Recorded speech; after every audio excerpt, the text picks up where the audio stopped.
Hello po, ito po tayo ngayon sa anak ni nanay. Tanungin natin kung ano ba talaga, ilan ba talaga ang nasa Manila na mga anak. Kasi sabi niya, ang nakikilala na lang niya isa, Nora daw sa Manila. Ito si Marites. Ngayon po, ang sabi ni Marites ay 10 pa ang nasa Manila. Ngayon, hindi naman sila makauwi dito dahil nga po siguro sa sitwasyon. Alam nyo na po, mahal ang pamasahe or kailangan pag uwi dito may mga daladalahan.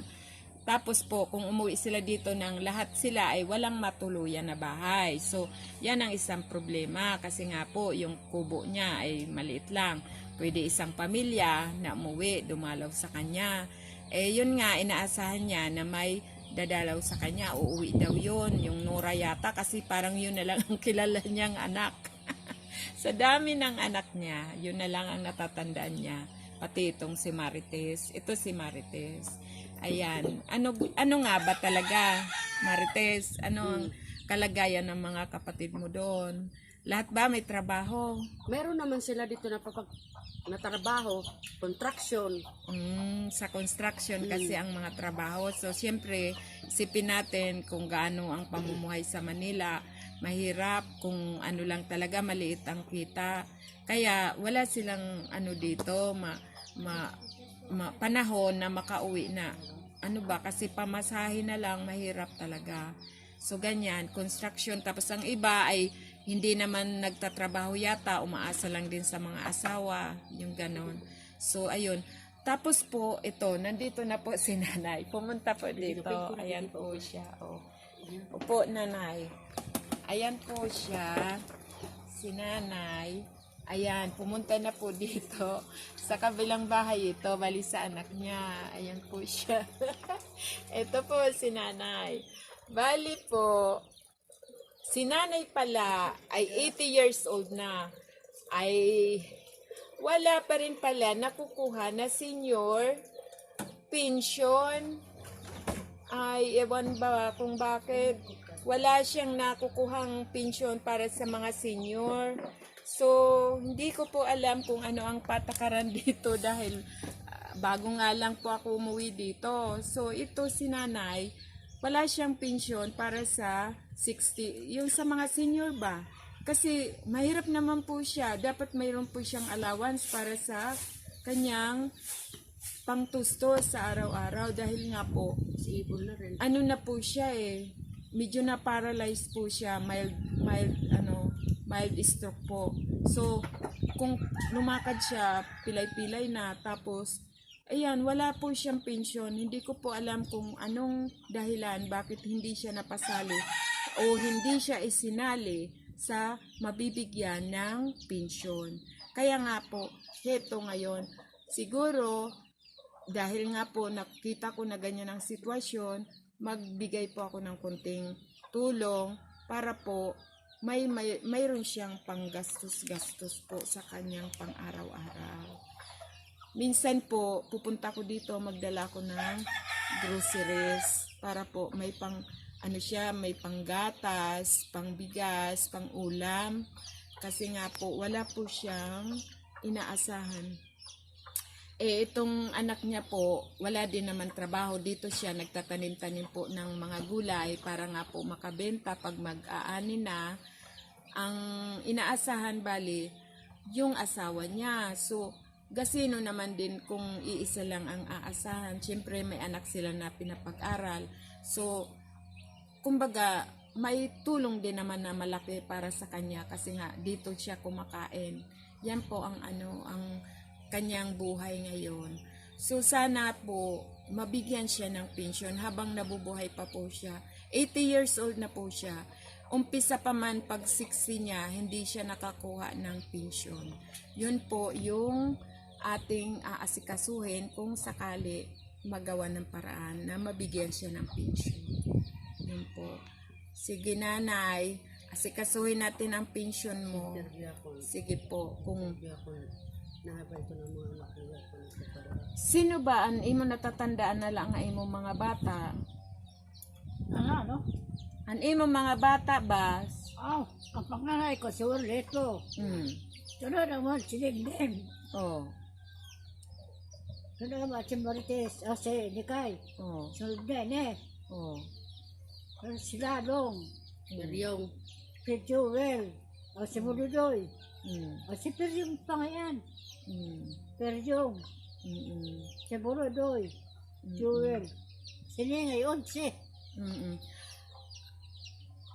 Damo nga kabataan, dako gad kung taan maibulig kundi kay siguro kay ang sitwasyon sa Manila aram ko gudito nga makuri kay mahalo ng mga paralitong kay tanan man papalit dito, so mangupahan pa simbalay kundi yung income diri na gud maka kuan di wala na extra, pero kuan gad kun ta kun makadumduman la kun ta kay may Gcash na niya maski pa surusyin baya di maka kuan man baya maka pang uro adlaw man baya niya nga kuang kunta kun tanan maghatag sinsyen di pero ito napulo sira di may 1,000 sa ikabulan pwede na gad kunta niya pang kuan man pang gastos pang palitsin kuan gatas pang kape pang asukar pang bugas nasin pang suda ngan nagni-maintenance ngayon siya, so may ton problema gud ito niyan sa iya kada bulan nga gastusin kay wala nga ni siya sin pensyon, so may nian aton himuon nga ikuan ta iton ilakad ta iton nga magkaroon siya sin pensyon. Siguro mga kasyon. Wala ka ba masasabi sa mga anak ko doon? Nakalay An imo mga anak dito dire nagpapadara sa imo Kalaksa. na kay nano tanan ba may trabaho? Tanan man kuno may trabaho kundi kay diri nag ambot baya mala hindi nga sugara. niyan nga panahon Hindi nga nako kumusta ang matanda. Hindi man lang matawagan at kumustahin ang matanda. mao Yan. kung kuang kunta kay uso naman an video call maski naman la kunta mag video call sira ba si kumustahon an ira nanay ngan Gcash madali na gadla 200 pwede na magpadara o kung halimbawa mag Gcash sira pa agi sa akon di dili ko na itong kaltasan ihatag ko na simbugos kay kakaltasan ba yan Gcash, so may ton, so kung sino man ang makaimod sini nga video ng mga anak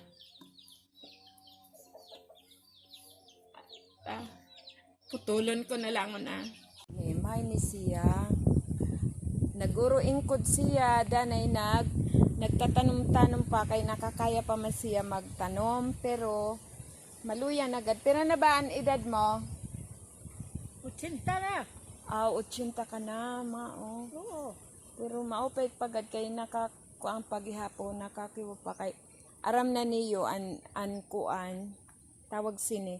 Dito sa probinsya kasi pag matanda na parang hindi ba cheer up or masigla ang katawan ng ibang mga tumatanda dahil nga po siguro dahil sa pagkain na rin dahil hindi naman talaga ganun pa man gulay lagi ang pagkain, so syempre pag matanda na kailangan may hinihigop din, may sabaw ba na ulam, bihira man sila makaulam ng ganon, so yan gulay, marami sila gulay dito, ayan katulad niya may mga tanim man dito. Yan po yung mga tanim. Ayun po oh. Bali, tanim yan ng isa niyang anak na nandun sa kabilang kubo. Sila ang magkakasama dito sa compound, parang ganon. So, si nanay po, siya po ay nag-iisa dito sa kubo na to. Ngayon, ang ginagawa nila sa gabi para may kasama siya, doon siya matulog sa bahay nung kanyang anak. Yan po. Ayan po siya. Gusto man niya makita ang kanyang mga anak na nasa Manila.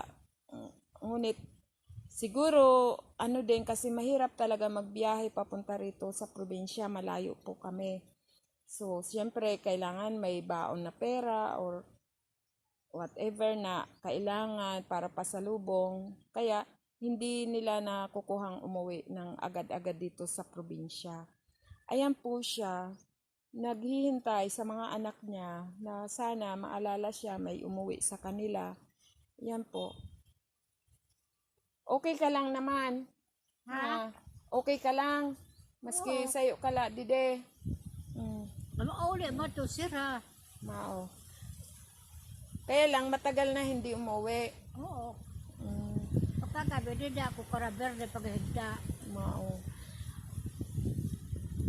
Ilang taon na hindi umuwi dito yung ibang anak mo? Ako to ko.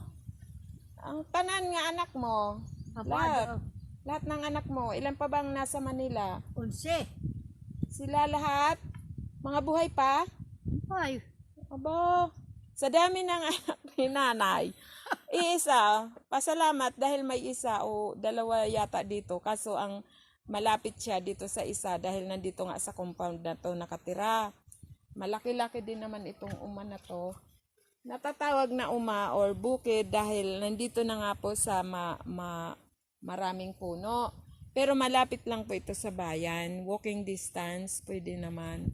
Ayan, paikot siya ng mga puno dito. Ayan po siya, oh, mga punong kahoy, mga nyug, kasi yun man ang tanim dito, mga nyug. Tapos po, si nanay ay nagsusulot talaga siya dito. Tinitiis na lang niya kasi wala siya magawa dahil ang mga anak niya ay nasa Manila lahat. 11 daw ang anak niya, ibig sabihin, 11, 11. Ayun, dalawa yata ang nandito sa Dalawa po yung nandito na anak mo? Dito? ato Dito. sa Manila sa'yo, kay nag-attender sir, anak niya nag-eskwela. Oh. Akala ko 11 lahat. Saan ang iba? Si Nora, ando sa Manila. Si Martes lang, hindi. Ah, si Marites na lang ang nandito. Walang iba? Ha? Walang iba Sino? na mga anak?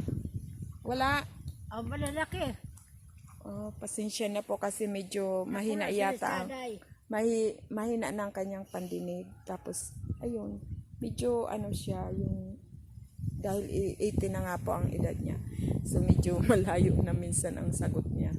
Mamaya, linawin natin doon sa anak kung ano talaga ang Nananawagan po si nanay sa kanyang mga anak. Kung maaari, maalala nyo siya, tawagan nyo.